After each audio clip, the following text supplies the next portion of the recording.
Welcome back to Ty and That Guy. Today is the Backward Hat episode, and my name is Wes Chatham. Yeah.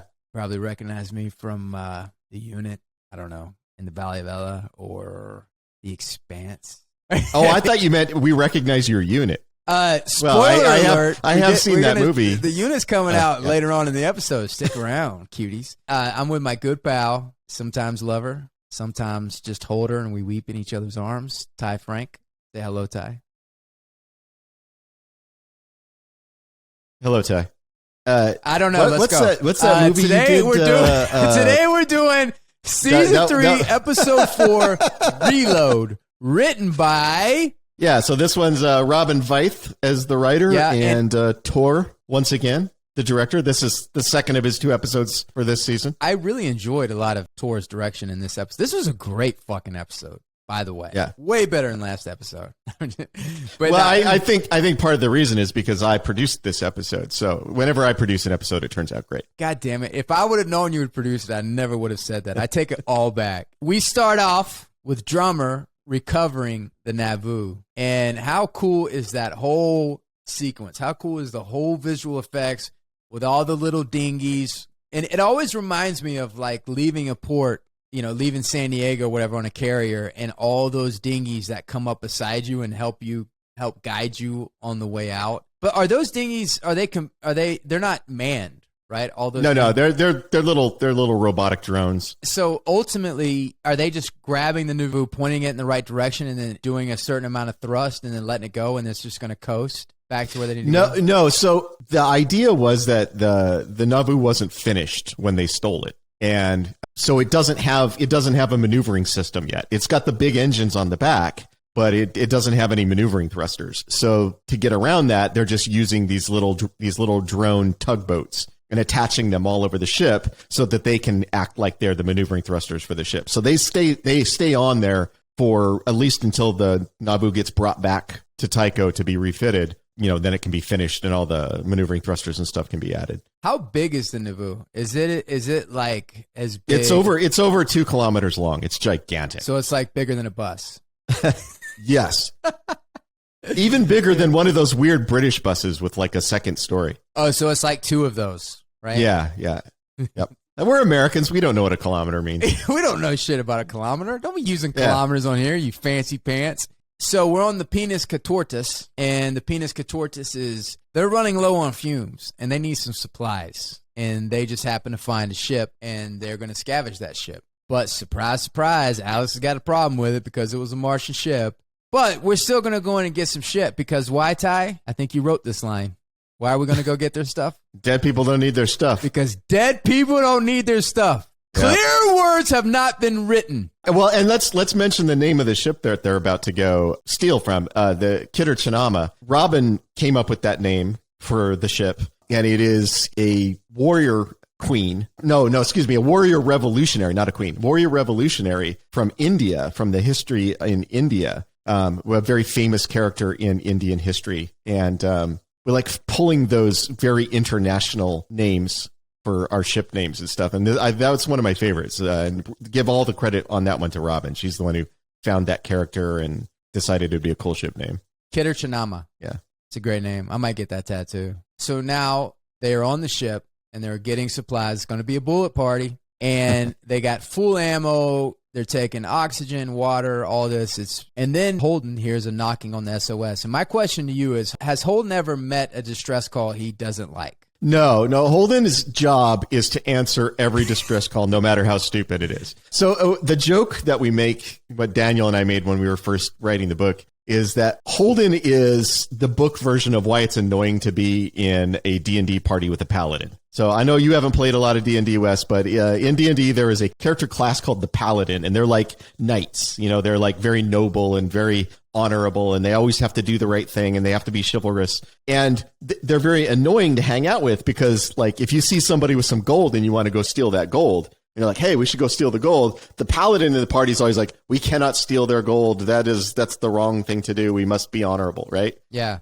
Holden is that guy. Holden's the guy who's like, but we cannot turn away from those in distress. Like, no matter how dangerous or stupid it is, if somebody bangs on the wall and goes, please help me, Holden's got to go do it. Because I think at that point, if I was going in and getting supplies and we knew we had to get out there because they're sending distress signals, there's going to be Martians coming, we're in a Martian stolen craft. If I heard that, I would just be like, that's just the pipes settling down. All right, let's go. Round it up. Go. Let's get out of here. Yep. So they find 3 stowaways. They ended up rescuing these 3 Martians. They're stowaways, Martian Navy, and they take them aboard the Rossi. They have them in the med bay. And they're excited at first because they think it's the Martians coming to save them. But slowly they realize that, wait a minute, this is the Tachi, and this is the Tachi ship, and that was a stolen craft, and why aren't you in uniform? And you're supposed to be the captain, and oh, shit. So what are you guys? Are we prisoners? What the fuck's going on? Now they're on a ship that was a Martian ship, but is now under the control of James Holden, but they also have Martians on there, so it's kind of confusing to these guys. And then they decide, all right, we're going to take this fucking ship over. And they commit to beating the shit out of Alex. And what was the guy's name? The guy that gets in a fight with Holden later on. What is his name? His character name's Ren Hoffer. So because I just because he's played by a stuntman. Yeah, I know. Because here's the thing: they start throwing blows at Alex. They get him up against the wall, and he comes in and it's just wailing on Alex's head. I'm like, Jesus Christ, they're going to crack his skull. So yeah, well, that's the actor who is playing that character is a trained fight choreography stuntman. And my feeling is, if you get in a fight with like a bar fight with somebody, do not pick a trained fight choreography stuntman to get in a bar fight with, because they look like they know how to throw a punch. Right, and he was beating Alex's ass. And they come back on the bridge. They're about to take over the bridge. And well, let's just jump ahead real quick, because you're talking about, he's a fight choreographer, and he's down there, and he did an excellent job. But one of my favorite fight scenes in the Expanse history is when he goes down to get weapons, and he's looking for ammo, and he runs into Holden because they just took over the bridge. They sent him down to get weapons. He runs into Holden, and it's such a sloppy, brutal, realistic fight. And then Holden has a rear naked choke. He's kind of halfway got his feet in because he's not super trained or whatever, and he's choking him out. Now, did he kill him? Did Holden kill the guy? No, he just knocks him out. Why didn't he kill him? Because he's not Amos. Okay, but but his ship's being attacked. He doesn't know what's happening on the bridge. He's got to eliminate this guy in a blood choke. He's choking him out. He's going to wake up in 10 seconds when he goes up there. Now, Yeah, but by that point, Holden has the assault rifle, a loaded assault rifle, so he feels like he's in control of the situation. Okay, that makes sense. Yeah. So Holden ends up coming up on the bridge. He is now armed. Bobbie comes on the bridge. And one of the things that I really like about this scene in particular, and what I like in the Expanse in general, is the amount of experience and training that Bobbie has. She responded the way that she would respond. When she comes up and she doesn't feel a threat, she just gets more calm. She realized, okay, these guys these aren't recon. These aren't recon Marines. These are regular Navy operating the ship, whatever. So they don't have the experience or the training and violence that I do. And I actually see a little bit of fear in their eyes, and I could probably talk them out of this. So I don't feel, where the reality is that if a lesser scene or a lesser writer came in, this person would act threatened and then have to do the stare down and insert their dominance in the situation. But the real power position is to not be threatened and to be calm in that scene. And I thought that worked very well, where she came and instead of whooping all their asses, which we've seen and which we love to see and which we're going to see many a times, she talks them down. Yeah.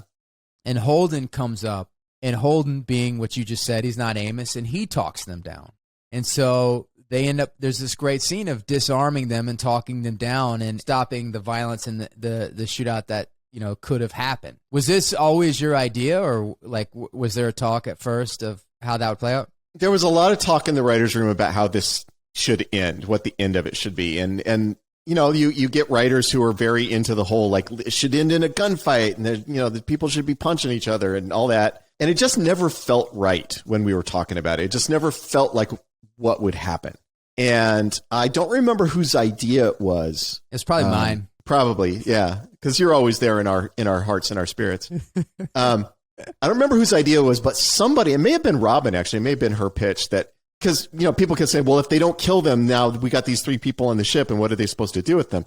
And I believe it might have been Robin's pitch, what if they fix the other ship? What if they disarm them, talk them down, and instead of taking the prisoner or killing them or whatever, they just let them go? You know, they put them on the other ship, and wouldn't that be a cool opportunity for Avasarala to pass along that message? And that's the way she gets it out, is she gives it to one of those guys. And that was a really good pitch. That was, and obviously it's what we wound up doing with the episode. Yeah, I remember distinctly pitching that, and I'm glad that you guys... well, I mean, all the best ideas do come from you. Yeah. But I like that version. I like that rather than Bobbie, because, you know, there was an early version where we talked about where Bobbie comes, she kicks everybody's ass and takes their guns away and all that. But everything ending in a karate fight is such a generic way for things to go. And when I'm watching a TV show now where like, you know, a tense moment happens and then suddenly everybody's in a karate fight, I tune out. I'm like, you know, it's just like I'm fine with somebody throwing a punch. Unless it's John Wick. But John Wick doesn't do karate. He does gun karate. John Wick karate. He'll put you in a chokehold, but he only puts you in a chokehold long enough to shoot you in the head. In the chin. He'll put you in the chokehold, shoot you in the chin, through your head, and then drop you. Yeah. And then drop you. Yeah. So that default of like, what if they get in a karate fight? Like, I'm just so tired of that. Which takes me back to what you said about the fight down in the airlock or in the cargo bay, where you said it felt messy and real. That was an ongoing conversation with Matt Berman, our stunt coordinator. His first version of the fight felt like a karate fight. Like Holden throws a kick and the other guy blocks it. And, you know, then like there's this karate fight between the two of them. And I kept saying, no, I want it messier. I want it dirtier. These are two guys who both immediately realize that the other guy is a threat to their life, and they're just trying to survive this moment. And the other thing I said is, just up the stairwell are people who will hear them if it gets too loud. And Holden knows if those people hear, he's in trouble because they're going to come down, right? Yeah. And so it has to be fast, it has to be quiet, and it has to be messy. Yeah. And that's what we eventually got it to. And give some credit to so Matt, of course, is too late. Too late. You already took all the credit. No. I'm not giving credit to Matt. So what you're saying is my favorite fight scene in The Expanse was all your idea. It's all my idea. Okay. Yeah.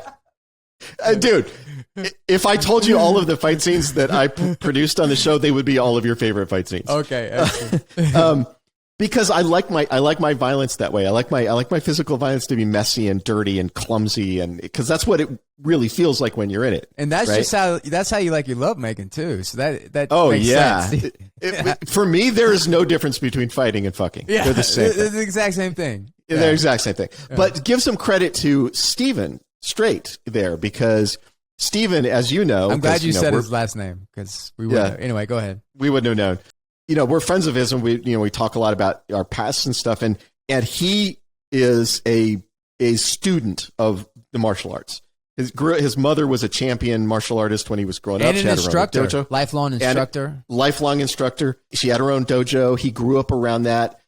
So he studied with her. He studied boxing. You know, a lot of different styles of martial arts that he's been a student of, and he's really a very thoughtful student of those skill sets. And so when I was talking about the way I wanted the fight to go, it was Steven's idea. Is like, what if I just put him in a chokehold? Like, what if that's where the fight ends?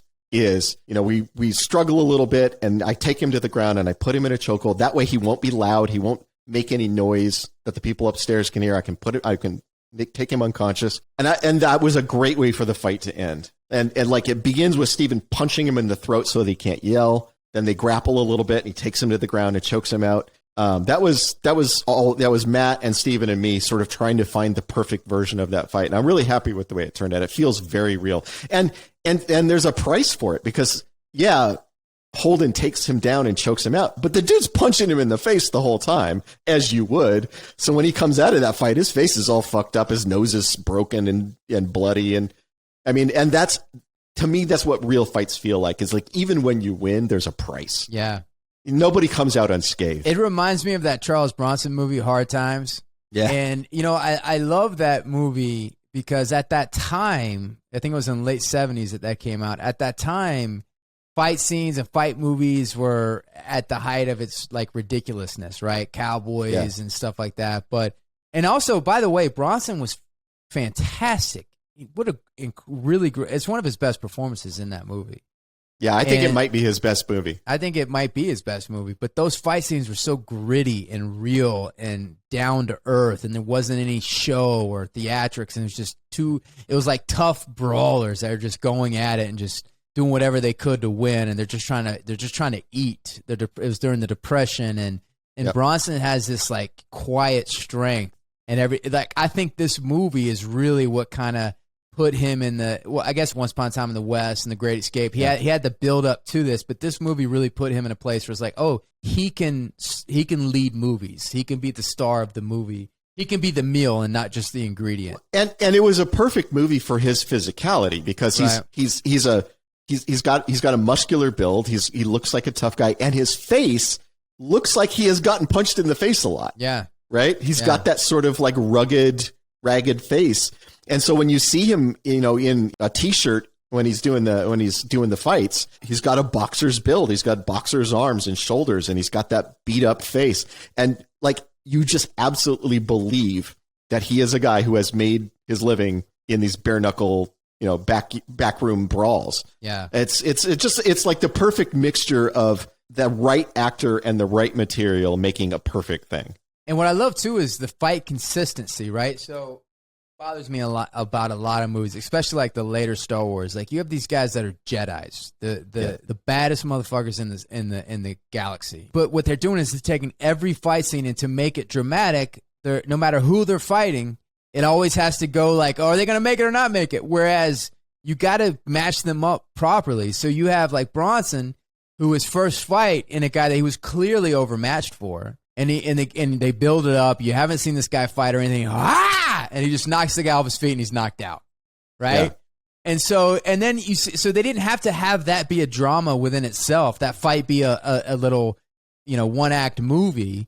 They just basically like, okay, because this is the consistency going up. And then what you come to find out is like, this guy is really skilled and might have been on his way to being a professional down the road, but he hit hard times. So he's going, and he's clearly better than these guys. And the guy he fights at the end is a guy that probably also was a professional. So it's a little bit more of a, and so then that fight really means a lot because you have that. But if you had him go to the wire, even the Clint Eastwood Every Which Way But Loose, it's like the same kind of dramatic arc of each fight when they go down and fight. But I like it when there's fight consistency where his skill level makes sense with the people that he's fighting and everything. Because Jedi should be kicking everybody's asses until they fight another Jedi. And that's the way it should be.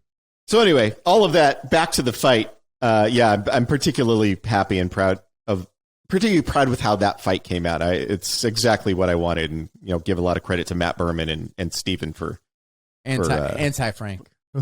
Well, I take credit for everything automatically. I don't have to say that. Yeah. That's like all of Amos' best lines. I just like, I think I just made that up on the spot. So Avasarala needs to get this message out. And she has an obstacle. The obstacle is that Holden doesn't want to be involved in this war. And as soon as they send this message out, everybody's going to know where it came from, and it's going to draw attention to them.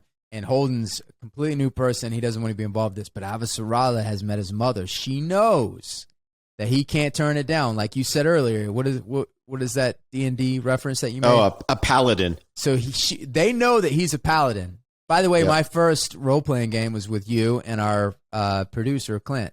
And that was a good time. We had a lot of fun. Where you played the Lord Humongous? Yeah, where I played the Lord Humongous. Yep. And I'm trying to get Ty, for listeners, I'm trying to get Ty to do a public game. We do like a Ty and that guy, like game night where we host a game or whatever. But Ty is like, games are my fun and my escape, and I don't want to bring that to the podcast. But you four guys, guys and girls, if you make enough noise, maybe we get him to do a role-playing game on a Ty and that guy episode and have a good time doing it, because he doesn't care about Clint and I, but maybe he'll care about you guys because you supported us and we love you. Before people ask in the comments, we played Apocalypse World. Thank you, Clint. Thank you, Clint. And then Clint, if we were going to play a game on Ty and that guy, which game would we play? Not The Expanse. My Little Pony: Tales from Equestria. Is that a game? It is. There's a My Little Pony role-playing game. I'll run it for you guys anytime. Okay, audience. Let us know what game you want us to play other than The Expanse, and we'll do it. So anyway, Avasarala needs to get this message out.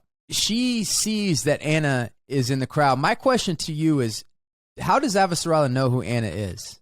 And how does she know that she should be a target to send this message to?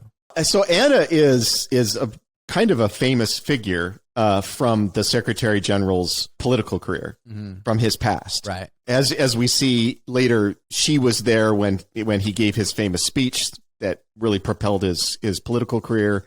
She was known as his speechwriter.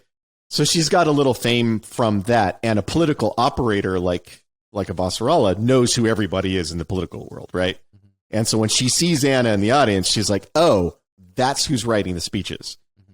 Like she immediately knows that's the speechwriter right there because she was the one who wrote speeches for him back in the day. Right. So that's how she knows. So the takeover, the penis cotortus is a failure. And they end up taking back over the ship, and Amos missed it, and he was a little bit disappointed in that. And he's like, shit, did I miss it? And then they end up realizing that if they give the Martians the message and they go back to, and they let them go, they fix up their ship, they go back to their fleet, and then they say, we need to get a message to Souther. So they figure that Instance-Sinopoli is the most rational. And they go to Instance-Sinopoli, and Avasarala explains to him, and that's a great scene, by the way. She's like, when she calls him a dimwit, when he's basically like, we're going the dim way.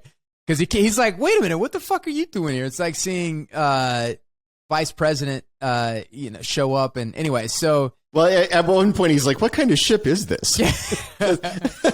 It's like, what kind of, you got a recon marine, you got some people from the Canterbury, you got the Vice President of Earth. Yeah, I mean, look, imagine getting into a cab, and on that cab, Kamala Harris is in the passenger seat, and she's like, okay, right. Here's what I need you to do. Yeah, okay, Kamala Harris is sitting there, and a recon marine, and Snowden. And Snowden, yeah. They're all just hanging out in the cab. And they're all just what the fuck kind of cab and they're is like, this? here's what we need you to do. This whole war is a lie. And that's what they say. Yeah. They say this is a fictitious war based off manipulation by insiders on the UN. The Mars is not innocent of this, but basically this whole thing can go away if we can get the right message to the right people. And Admiral Souther is one of those people. And so we fixed up your ship, get back to your fleet, and get a message to Admiral Souther. Now, for anybody that's listening to this, that's not militarily inclined, these guys are ensigns, right? To get a message to their top guys, to first of all be taken seriously by their top brass, that they would then send a message to the UN's top brass during wartime with some shit like that sounds like conspiracy shit. Like this is a really, really far out long shot plan that they're taking a swing for that they hope will get going. The thing that they know, though, is when these guys show up in a supposedly dead ship that's been shot to shit, they're going to be debriefed, right? Right. And they know they're going to be debriefed, and whoever debriefs them is going to be in the intelligence corps or a senior officer. Right. So there is going to be an opportunity to tell a senior officer this story. Right. They know that. Yeah. Now if it gets past that point, that's pretty unlikely. I mean, because the amount, you're in a war, the amount of red tape that would have to go through to be able to do that. That's what I think. I think that's interesting. I like to see, how that plays out. And then they bounce a message off satellites. So Holden ends up doing the right thing because he is, what'd you say he was? Paladin. Because he's a paladin. Fucking paladin. So he does they're the worst. They're the fucking worst. I don't ever want to be a paladin. So they do the right thing, bounces the message off. It gets to Anna. Now, Anna has just been betrayed. So let's go to where Anna is. So Anna sits down to hear her speech, and she ultimately loses the influence war. And I think the person I dislike the most in all of the Expanse is the Secretary General, because he is not a living, breathing, he's like a hologram. And within that hologram is just ambition and insecurity and fear where a soul should be. And he's moved by all these people. And so Aaron Wright basically sets her up because he wants to twist the knife, and she listens to this speech that she mostly wrote. And they're using the arc of this speech to declare war on Mars. And this shatters her. And Aaron Wright, who's fantastic in this episode and has a really incredible arc, the looks that he gives her and how he looks down on her when she's sitting down, it's extremely powerful. And so now she's crushed. and Aaron Wright twists the knife, and I love that scene when she basically is unloading on the Secretary General, and Aaron Wright comes in, and she's like, "You're not allowed to fucking speak to me anymore. You're dead to me." Yep. And she was great in that scene, wasn't she? Well, we've talked about Elizabeth before. She's a pretty fantastic actor, and especially because she has this sort of like, I don't want to come across the wrong way, but there's this almost angelic sort of persona that she has, where there's this beauty and kindness and warmth and all this stuff that sort of radiates off of her. So when she shifts gears into that, fuck you, you don't get to talk to me, it's so surprising to see her turn that switch on that it's even more shocking and even more impactful than it would be with like most other people. Because you see her strength. Yeah. You see her strength through it. But, you talk about angelic. There is the angel and the devil and the Secretary Generals, and they're both, and she loses the influence war. And so she's like, fuck you guys, I'm out of here. Yeah. And then she gets this message, and we stop. But now she wants to go home. She wants to get away from this thing that she left a long time ago that she feels like she has no connection or no place in. But now she's got this major thing on her shoulders. And what is she going to do with this message of Aaron Wright, the guy that basically manipulated her and the Secretary General and used her words to start a war with Mars? And now she is ultimately knows that this guy is, he's responsible for everything that's happening. And what is she going to do with that information? Yeah, and give a little shout out here to the actress who plays Anna's wife. Is this going to be another one of those shout outs with no, without the names? Her name is Raven Dowda. Hopefully I'm pronouncing the last name correctly. If I'm not, I apologize. But Raven was great. This isn't a big part. She knocked it out of the park, and she has this great moment in this particular scene where Anna's feeling sorry for herself when she's like, why is God humiliating me like this? Is he humiliating me because I wasn't humble enough? Like, really very inwardly focused, very self-absorbed moment for Anna, a surprisingly self-absorbed moment for Anna. And you get this sense that these two women have been together a long time because Raven knows how to the character knows how to cut right through all the bullshit. And she says, if you think God started an interplanetary war just to make you feel more humble, that's ironic to say the least. And it's perfectly placed to knock Anna out of her self-pity. It's perfectly placed to go, really? You think God cares so much about your humility that he'll like start an interplanetary war and kill millions of people just to make you feel bad? And that's exactly the right tactic to take, and it knocks Anna out of the pity party and sets her up so that she can do the important thing she needs to do next. And it's beautifully played by the actress, and it's just a really nice little moment. And it makes me feel like the moments I have where I'm stuck in my own head, and my wife knows exactly the right thing to say to knock me out of that mode so that I can get back to what's really going on.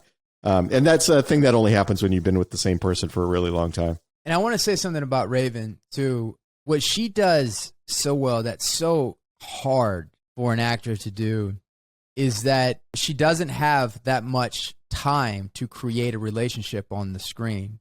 Yep. And so as skilled as she is as an actor, to be able to come on screen and then when they have this interaction to feel a lifetime, but like a long relationship of love and fights and ups and downs and children, and you feel this history in the room with them when they're talking, because she's going to have a decision. Am I going to go back to my wife, or I'm going to have to stay and do this thing? It has to be a decision that's tough, and that really is Raven's responsibility to make that love between them and that relationship so believable and beautiful. And I remember when they first came on screen, it's really two actors who are not in the same room, right? Were they in the same room when they were doing it?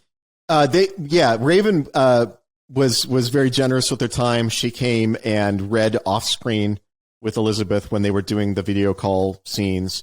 So they did get to do that in person, which I think makes a huge difference. To my point, to give your time, and then that really was worth the effort, because how many times have you seen in a movie or whatever, she's calling back to somebody that she cares about or loves, and then that actor that they're calling to in any movie or whatever, they're going to work for one day, and they work for one day, and they just do their half of it because it's a phone call. And so the other person is on the phone to an AD that's just reciting the other person's lines. So you blow over it, right? So you don't have any emotional investment because you don't believe it. But the fact that Raven would come in the room, and this is something, there's only 1 or 2 phone conversations in this episode and throughout that whole arc, but it's so effective. And the performance, the history and love and connection and that they have with each other is brought into the room, and it really makes that thing pop. And I think sometimes when people are moved by this relationship, whatever, they don't realize how hard of work it is to create something when you only have 1 or 2 phone calls to create a love and a relationship that's going to cost Anna to not go back home. Yeah. That she has to really make a choice now to the woman that she loves and her daughter to stay away, to have to go do the right thing, and which is probably put her in a place where she'll never see these people again. And so shout out to Raven, and we're lucky to have you, and great job. So we talk about angels and devils on the shoulders, and I feel like Jules Pierre Mal, good Jules Pierre Mal, only lasted so long.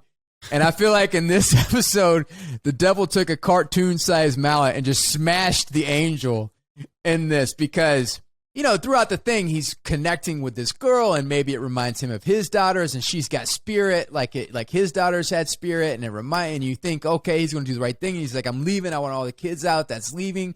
And May wants to see Coda, and she takes him to the place where Coda's at, and you're like, oh shit, he's going to go in there, he's going to save all these kids, he's going to see what happens to Coda, and he's going to be horrified. The door opens up, so Kato is standing there looking at his hands, and he's saying, I'm sorry, I don't know how this happened, my hands and this thing just happened, and the camera goes back, and he dismantled his nurse.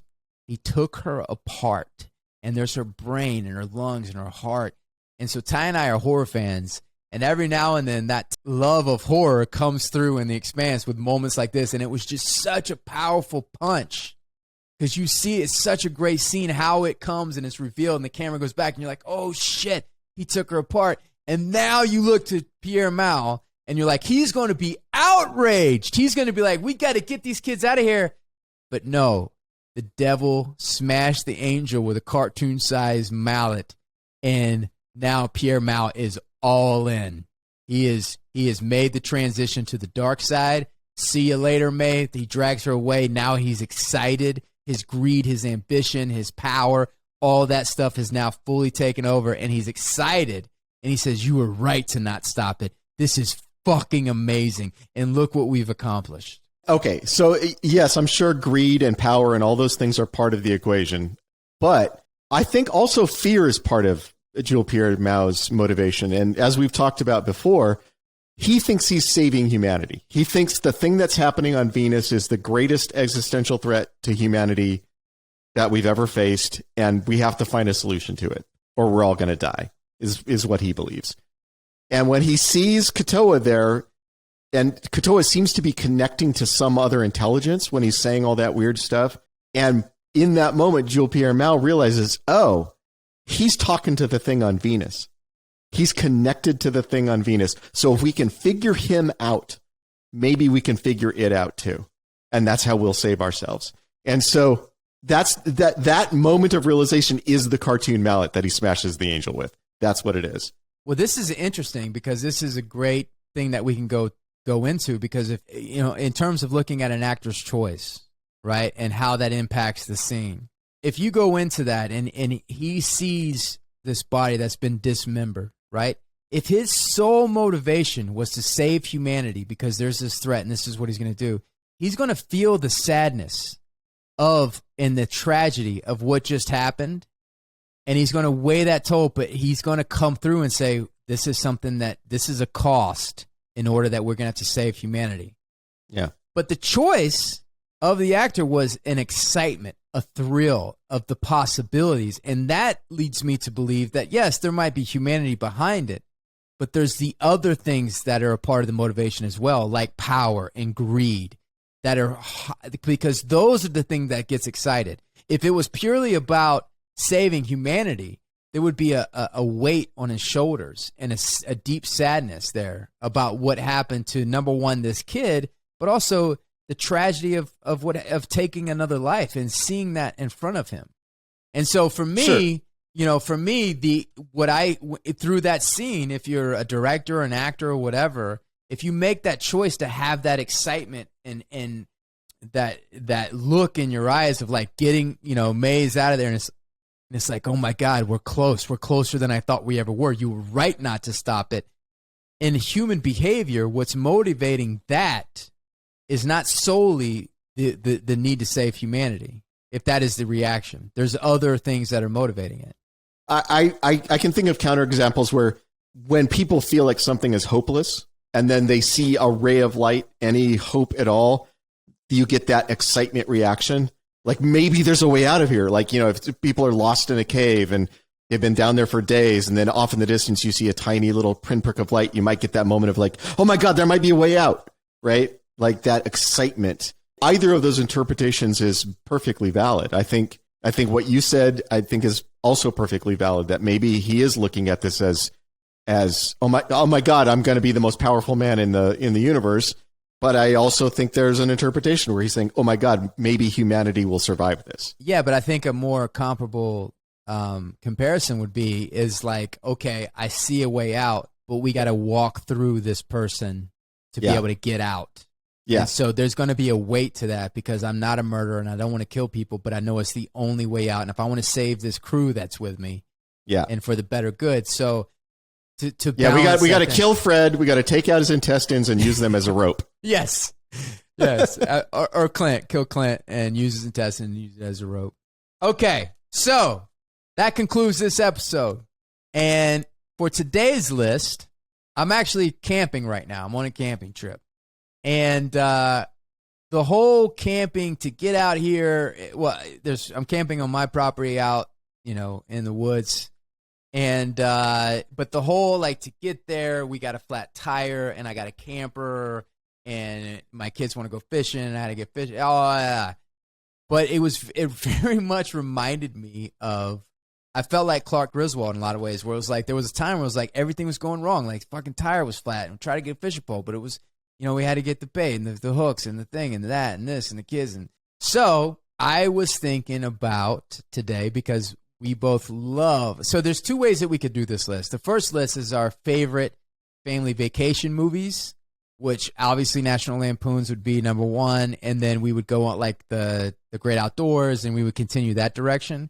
Or we can stay focused on the National Lampoons movies, because there's 6 of them, and do our top 5 National Lampoons movies, which I would like to do. So Ty, what do you think?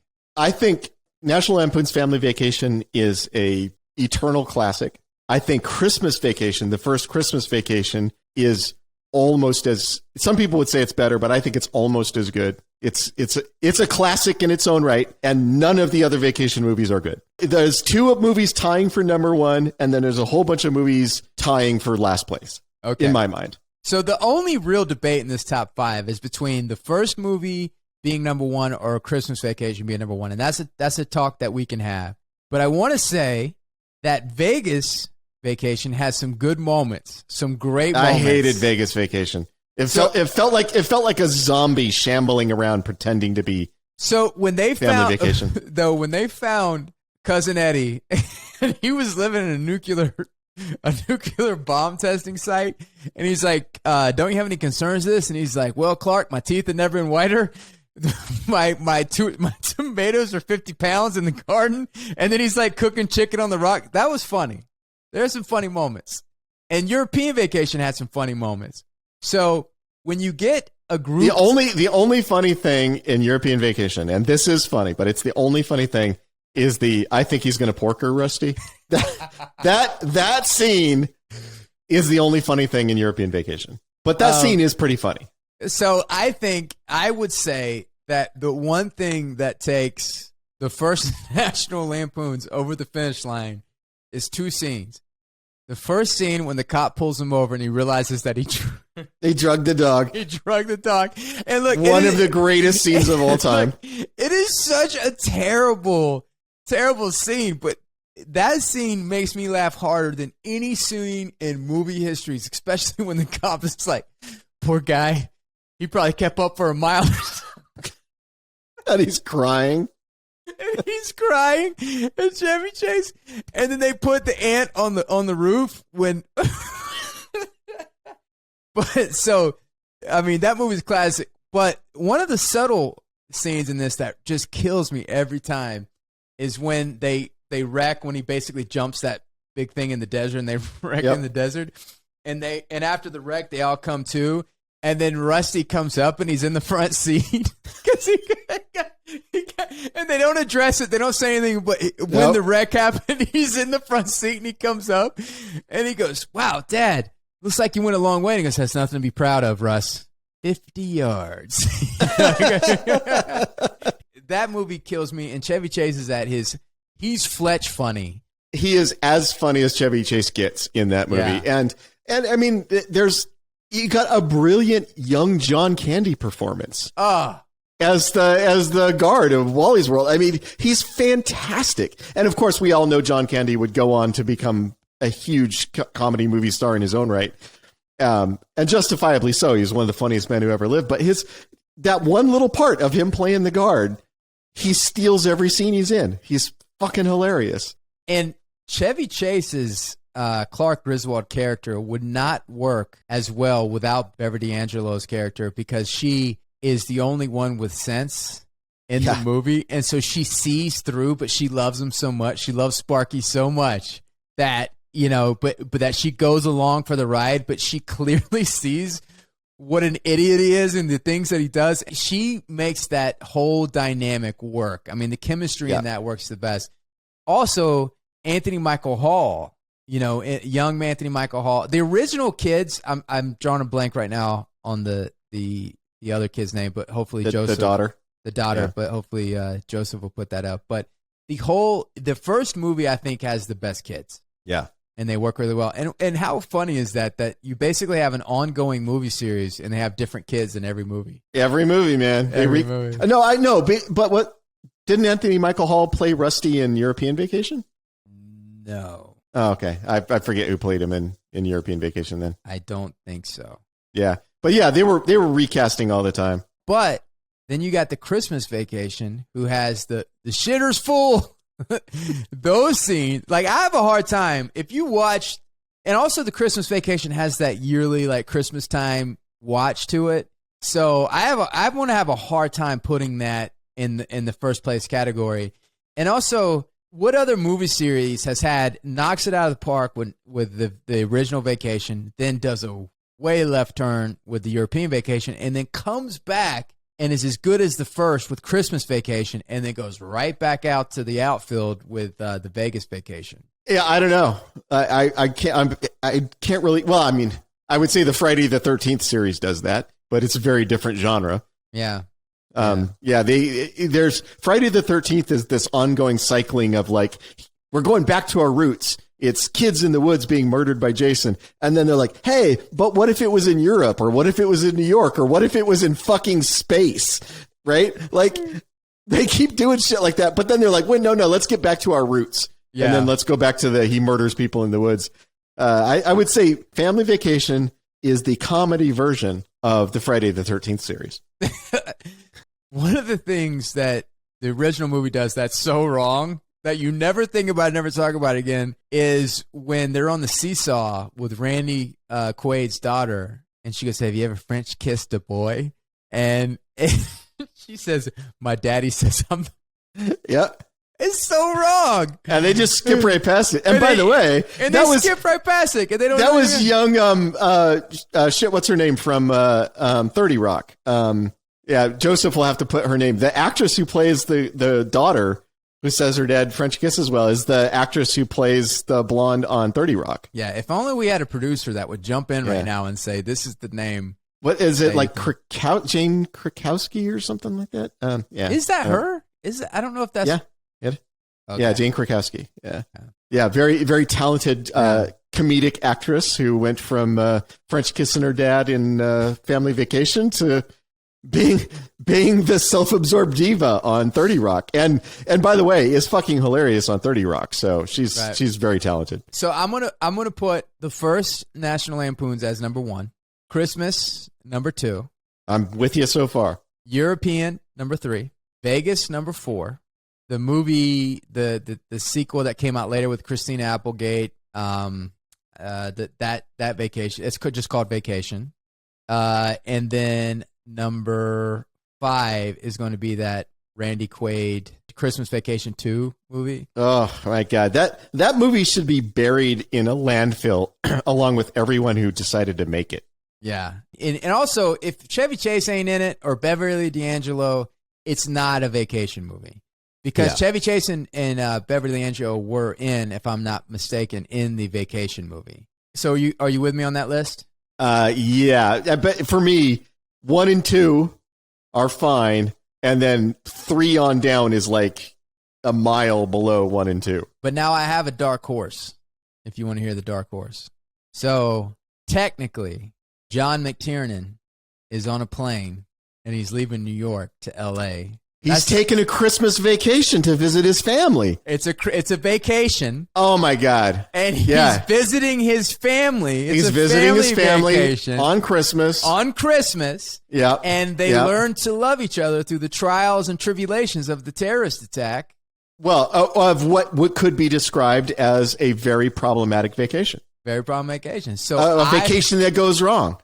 So I think, listen. And just like Chevy Chase uses the pellet gun to get John Candy to take him on the rides at Wally World, John McClane uses his gun to get the terrorists to stop taking him for a ride in the Nakatomi Plaza.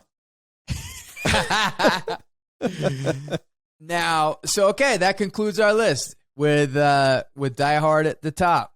But I did want to, because our fabulous listener. So there was a few movies I saw that we missed on our family drama movies, and Lynretta said that the movies that we forgot were What's Eating Gilbert Grape. That's right, and I'm sorry we let you down. The Color Purple. Can't believe I forgot that one. Kramer versus Kramer, and Eve's Bayou. So I'm sorry about that, Lynetta. I'm sorry. What's weird about that is I've actually seen all of those movies, and I never watch family dramas, and I've actually seen all of those. Then where were you when we were doing the I list? know. I'm blaming myself here. I'm blaming myself for this. And there's P. Green 001, and he said that we forgot Godfather 1 and 2. Yeah, I see where he's coming from. I'm not sure that I would call those family dramas, but I see where he's coming from. I see where you're coming from. So, but I do, like, how do we forget Kramer versus Kramer? I mean, family drama, and that's one of my favorite movies of all time. Well, and so Lynetta, I apologize. Color Purple. And I apologize, and I'm glad that you came and set us straight. And I can't believe we forgot these movies, and I hope that I hope that you forgive me. Forgive us. But I love the interaction. I love you guys to come. And so if there's another National Lampoon's Vacation movie out there that we forgot, please let us know, and we'll Didn't Ice Cube do one? Isn't there an Ice Cube vacation movie? Yeah, Are We There Yet? But so it's not a vacation movie, but it is the same premise. And I'm a big Ice Cube fan, so anything Ice Cube is in, I'm going to probably check out. Before we go, one thing we got to talk about is the fact that Joanne didn't do the last show, because we were promising Joanne. And just letting the audience know, Joanne Hansen, our fabulous costume designer, had every intention of doing the show. She had a bit of a family emergency, and so she wasn't able to do it. We're still in the process of rescheduling that once her family situation is straightened out. So we're still going to do that. We still want to have Joanne come hang out with us, but she's got family stuff going on, and family comes first, as everybody knows. So we're staying out of her hair until she gets all of her other stuff taken care of. So anyway, that's why Joanne wasn't on. But we are gonna get her on as soon as she's available. Thank you guys for hanging out with us. We really appreciate it. We don't really have a lot of friends in our day-to-day lives, and not a lot of people pay attention to us. But you guys coming out and spending time with us makes us feel special, and we don't get that in life. So thank you. Say goodbye, Ty. Goodbye, Ty. Cold-blooded.